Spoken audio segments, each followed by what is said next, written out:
जैसा कि आप स्क्रीन पर देख पा रहे हैं, पाकिस्तान ने अपना एक युद्धपोत ईरान की तरफ रवाना कर दिया है। इसके साथ ही पाकिस्तान के प्रधानमंत्री ने कहा है कि हमारे पास अब चॉइस ही नहीं बची, हमें अपना युद्धपोत भेजना पड़ा है क्योंकि हमारे देश में कच्चे तेल की भयंकर कमी हो गई है। इसीलिए पाकिस्तान जो आने वाले कच्चे तेल के टैंकर्स हैं वो आ नहीं पा रहे। यही कारण है कि युद्धपोत अब एक एक टैंकर को गार्ड करके लाएंगे पाकिस्तान। जी हां, इतनी भारी कमी है कि पाकिस्तान को अपनी नौसेना के युद्धपोत इस युद्ध के बवंडर में भेजने पड़ रहे हैं। और आप जानते ही हैं कि इनकी नौसेना जर्जर हालत में है। इसीलिए ये बहुत बड़ा रिस्क पाकिस्तान ने उठाया है, क्योंकि एक ड्रोन भी अगर गलती से लगा इस युद्धपोत पर तो ये पानी की गहराई में समा जाएगा। लेकिन पाकिस्तान जैसे कई और देशों के पास कोई ऑप्शन ही नहीं है। एग्जाम्पल के लिए पिछले 3 दिनों में पाकिस्तान के अंदर पेट्रोल डीजल के दाम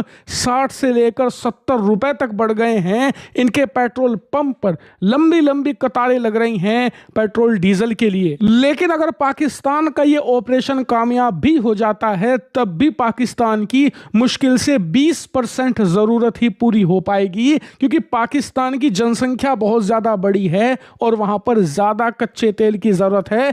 इसीलिए अब पाकिस्तान में जो यूनिवर्सिटीज हैं बंद कर दी गई हैं, स्कूल बंद कर दिए गए हैं, फ्यूल सेविंग मेजर उठाए जा रहे हैं, यानी कि वर्क फ्रॉम होम करने के आदेश दे दिए गए हैं। इतना ही नहीं, जहां पर वर्क फ्रॉम होम नहीं हो सकता जैसे कि मजदूरी, तो वहां पर 4 दिनों का वर्क डे घोषित कर दिया गया है, यानी कि हफ्ते में 4 दिन ही कंस्ट्रक्शन वगैरह हो सकते हैं। यह पाकिस्तान की स्थिति को दर्शाता है। हालांकि आप में से कई लोग कहेंगे कि यार वो किसी और से भी तो खरीद सकते हैं, रूस से खरीद सकते हैं, अफ्रीका के किसी देश से खरीद सकते हैं। तो बात आपकी सही है, लेकिन समस्या यह है कि इनका खजाना हो चुका है खाली और अरब देशों के अलावा कोई और इन्हें उधार देने को तैयार है नहीं। यही कारण है कि ये किसी और के पास जा भी नहीं सकते। इसीलिए हाल ही में सऊदी अरब के पैर में पड़कर इन्होंने $5 बिलियन की क्रेडिट लाइन ली है कच्चा तेल खरीदने के लिए। यानी कि एक तरीके से सऊदी अरब ने पाकिस्तान को $5 अरब का क्रेडिट कार्ड दिया है, जिससे ये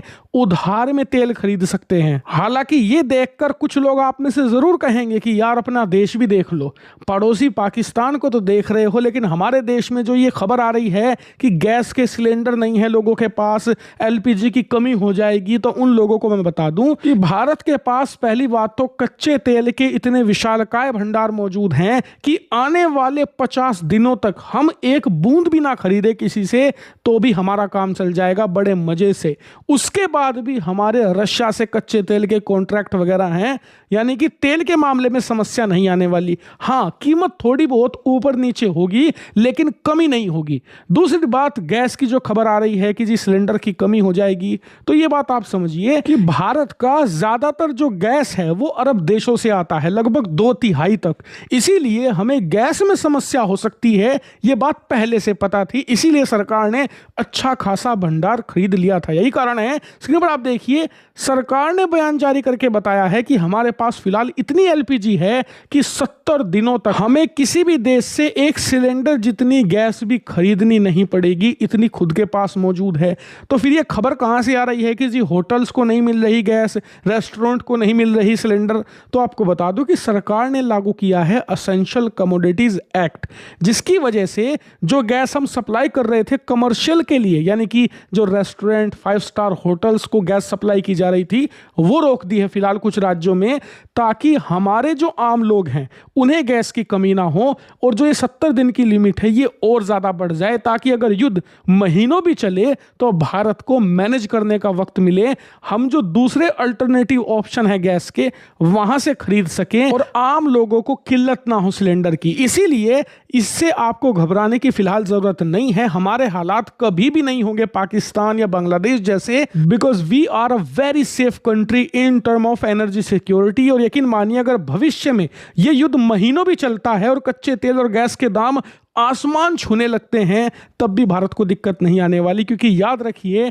हमारे पास इतना विशालकाय खजाना मौजूद है कि इस धरती पर 80 से ज्यादा देश ऐसे होंगे जिनका टोटल जीडीपी, टोटल अर्थव्यवस्था नहीं होगी उतनी, इतना भारत के पास विशालकाय खजाना है। और मैं आपको जो ये खबरें देता रहता हूं ना कि भारत का खजाना इतना बढ़ गया, फॉरेक्स रिजर्व में इतने अरब डॉलर की उछाल आ गई, वो इसी दिन के लिए बताता हूं क्योंकि ये खजाना इतने मुश्किल वक्त में ही इस्तेमाल किया जाता है और इसी फॉरेक्स रिजर्व के दम पर भारत इस संकट के समय में भी एक बहुत सिक्योर, बहुत मजबूत देश बनकर उभरता है।